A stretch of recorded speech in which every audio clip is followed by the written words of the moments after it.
In this video, we are going to cover two stories that will make you think, why do people even risk their lives to visit such places? Watch till the end, and as always, viewer discretion is advised. On April 11th, 2009, 6 friends went exploring in Lower Van Horn Cave in Arizona. The team included Teresa, Richard, Patrick, Ed, Mike, and Colin. This cave is famous for being super slippery, with tight spaces that can suddenly fill with water. It's like walking through a cold, wet maze, where one wrong step could be trouble. Teresa shielded her eyes from the sun as she fixed her backpack. The cave entrance was hidden in the rocky hills ahead. You'd never spot it unless you knew where to look. They'd all met before sunrise to pack their gear.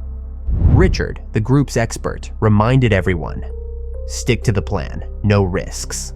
Teresa had done this many times before, but today felt different. Maybe it was the heavy air or the strange quiet of the desert. She shook off the feeling as they reached the small cave opening. Arizona has over 1,000 caves, but only about 10% have been fully explored. At first, going down was easy. The rocky path sloped gently, but soon the walls squeezed closer together, making them walk single file. The deeper they went, the worse it got. The ground wasn't just wet, it was covered in thick, sticky mud that made walking really hard. Even though it wasn't rainy season, water dripped everywhere, making the walls shine in their headlamps. After about an hour, they came to the scariest part, a narrow ledge above a still, dark pool. The path was only as wide as a skateboard, tilted at a steep angle like a playground slide. Teresa breathed deeply. Mess up here, and you wouldn't just trip, you'd shoot down the muddy slope straight into the water below. Like crabs on a wall, they slowly crossed one by one, hugging the wet rock. Teresa went first, her heart pounding so loud she could hear it. Every little movement mattered now. How her boots stuck to stone, how her fingertips brushed rough spots for balance. Midway, she saw what looked like a perfect handle, a rocky bump sticking out. She grabbed it, and it broke off instantly. Everything happened in a flash. She jerked sideways, her feet flying out from under her. The mud gave zero grip, like trying to stand on ice. For one desperate moment, she clawed at the wall, fingernails scraping rock. But nothing could stop her fall. Teresa belly flopped into the mud, all the air whooshing from her lungs. The 55-degree slope, steeper than your average roof, sent her flying feet first like a human sled. The mud wasn't just slick. It was like a slip and slide coated in oil.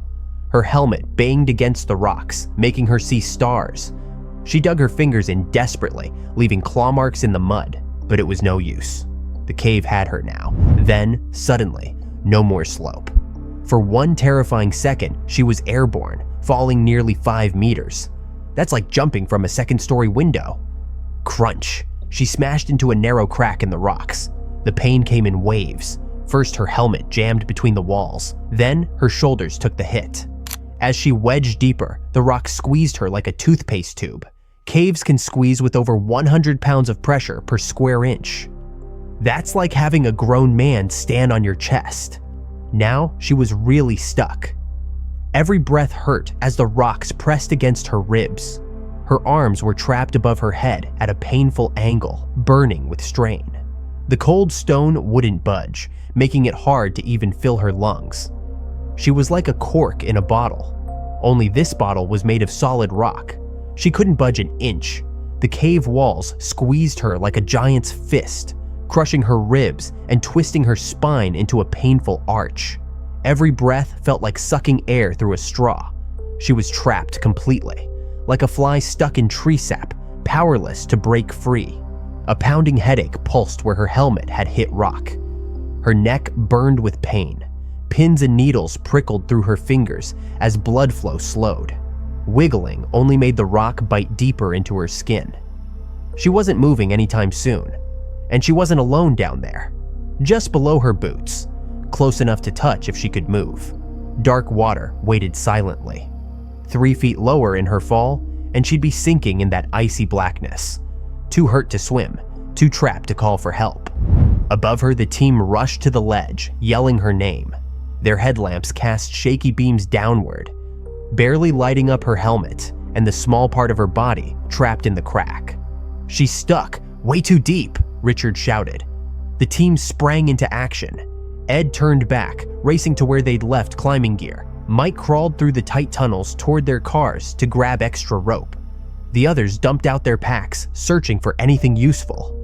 Inside the crack, time stopped. Teresa's arms were losing feeling. Sharp jolts of pain shot through her ribs with every spasm. Her lungs screamed for air. The cave was crushing her, bit by bit. Up top, her friends worked like crazy, but down here, the cave didn't care. Working fast, they tied a 30-foot rope to a solid anchor. To make sure it held, they secured it with extra cord. Then, they lowered a lightweight climbing ladder, its rung swaying as it dropped toward her. The big problem? Teresa was stuck bad, wedged so deep in the crack, she couldn't see past her own chin. Her helmet, which had saved her during the fall, now worked against her, jammed tight between rocks like a nut in a vise. The rescue rope dangled just above her fingertips. But blind and numb, she had to feel her way, like someone searching for a light switch in the dark. Her stiff fingers groped awkwardly, wrist bending at a painful angle. When she finally touched the woven ladder, she grabbed on desperately, but the wet, muddy surface made holding on nearly impossible. She tried to hook a foot onto a lower rung, but her legs were pinned uselessly against the rock walls. Every wiggle just wedged her deeper in the unforgiving stone. Attempting to push up, her muddy boot slipped right off the slick rung, sending sharp pain through her already crushed ribs. One last try, pulling with her arms, but her shoulders burned in protest, stretched beyond their limits. She could barely twitch her fingers now, let alone lift her entire body. It wasn't working. The team switched gears fast. They grabbed a climbing harness and 2 mechanical ascenders, clever devices that lock onto ropes to help you climb up. Getting the harness to her was tricky. They tied it to a new rope, lowering it slowly, like fishermen dropping a line. For Teresa, the pain was worse than anything she'd ever felt. The harness bumped her side. Her numb fingers fumbled with the straps. Her mind felt foggy, her movements clumsy, but she kept fighting. Putting it on was a nightmare. Straps twisted. The tight space made every adjustment a struggle. After what felt like hours, she finally got it secured. Now for the ascenders. Her muddy hands slipped as she clipped one to the dirty rope. First try, jammed solid in the gunk. She took a shaky breath, wiped the muddiest part, and tried again. It worked.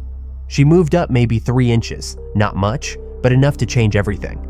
Ignoring the pain, she used every caving trick she knew. Knees and elbows wedged against rock, inching upward like a caterpillar. The cave fought back, clinging to its prisoner. Above, her friends reached down eagerly. Fingertips touched rock edge. One last heave. Strong hands grabbed her arms. As they yanked her free, her strength vanished completely. She crumpled onto solid ground, a mess of aching muscles, burning lungs, and arms that felt like wet noodles. But she was out, no time to rest.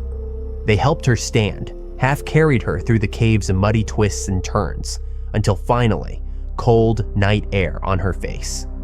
Teresa had survived, but that cave's grip, that memory would stay with her forever. It was November 26, 2003, a crisp Florida afternoon, when Jerry Beets, 42, and Kane Overfield, 46, pulled up to Little River Spring. These guys weren't beginners. With 2 years of training and 15 to 25 dives in this exact cave system, they knew what they were doing. Their plan? An 80-minute scooter dive deep into the caves, turning around when they'd used up just 1/3 of their air supply. Simple math, safe diving. Little River Spring pumps out 180 million gallons of crystal clear water daily, enough to fill 270 Olympic swimming pools. Before jumping in, they ran through their checklist. Double air tanks full? Check. Backup lights working? Check. Guideline reels ready? Double check.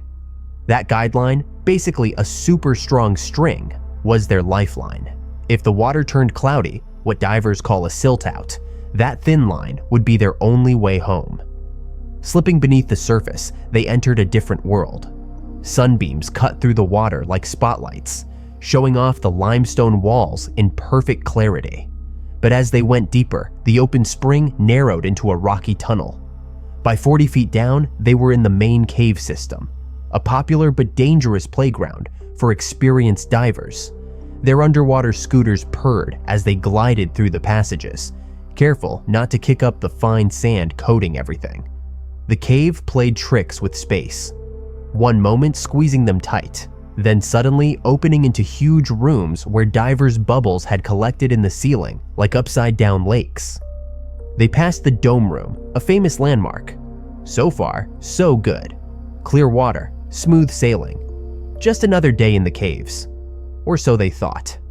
The cave walls squeezed tighter as they reached the well casing, a natural bottleneck where the tunnel narrows before plunging deeper. Suddenly, Beats froze. Overfield, cruising ahead on his scooter, didn't notice at first. When he finally glanced back, Beats was just floating, his dive light fixed on something unseen. "You good?" Overfield signaled. Beats gave the okay sign, but his movements were sluggish. Wrong. Still, Overfield pointed forward. "Let's keep going." After a heartbeat of hesitation, Beats nodded. Overfield turned, gunning his scooter down the passage. 200 feet later, a cold realization hit. He was alone. No bubbles, no light. Just the hum of his scooter in the silent water. Adrenaline spiked as he whipped around, retracing the guideline hand over hand like a lifeline. One slip in these conditions could mean never finding the way back. Then, disaster. The crystal clear water transformed into a swirling brown fog. A silt out. One wrong fin kick or equipment bump had unleashed an underwater sandstorm, reducing visibility to absolute zero. Overfield slowed, arms outstretched like a blind man in unfamiliar terrain. Then, impact. His gloved hand closed around something solid. Beats. Relief flooded through him as he felt his partner move. No panic, but they weren't safe yet, not even close. Overfield needed to secure his scooter, just a quick clip to the guideline. He released Beats for 1 second. That's all it took. His hand shot back out into the darkness. Empty water. The silt cloud had turned the cave into black soup. He waved his arms wildly. No contact, no bubbles, no glow from Beats' light.